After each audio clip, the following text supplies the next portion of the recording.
Soft music played over the sound system. Windows lined 3 of the walls, letting in maximum sunshine. She didn't see her friend, though.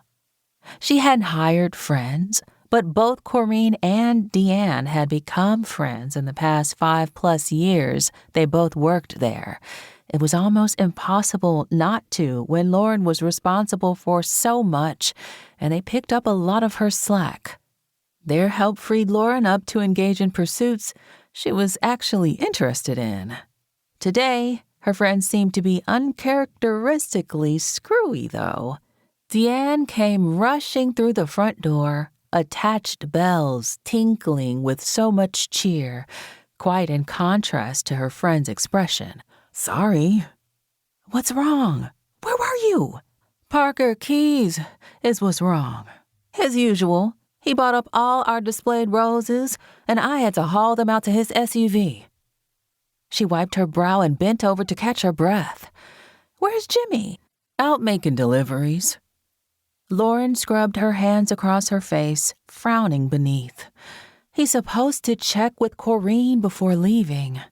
Deanne straightened and pinned Lauren with a disapproving glare. "You understand, I know that, right?"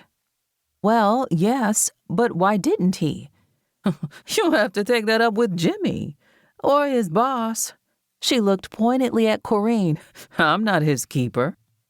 After the deepest sigh known to man, Lauren made her way to the back and found her phone next to her open laptop. She fired off a quick text to Jimmy because Deanne was right. Jimmy wasn't her responsibility.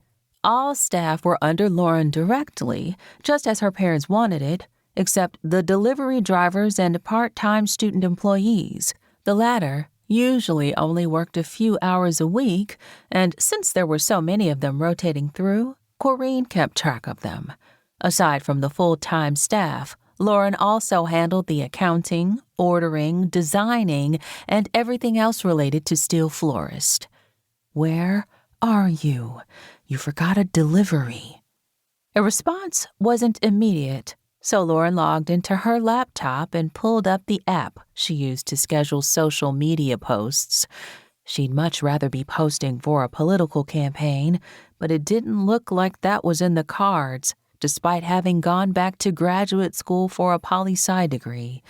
That's after she completed the requisite business degree her parents insisted on and paid for. She tried for witty and sassy where the shop was concerned. Banter with another floral-related account was a plus, although Lauren was easily able to dispatch them to the sidelines with a well-placed quip. The exchanges still ended up being a win-win for the two shops who weren't in the same market. After massaging the analytics the past year, Quirky seemed to make a real difference. Business had picked up considerably, and they no longer relied on word of mouth or print advertising. There was pressure to maintain relatability, but Lauren thrived in this space. After scheduling her posts for the week and engaging with a few tweets live, she switched over to local politics.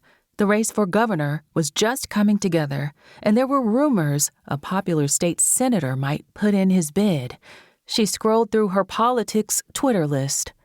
William Knight was his name, but he only had 1 or 2 tweets in the past week.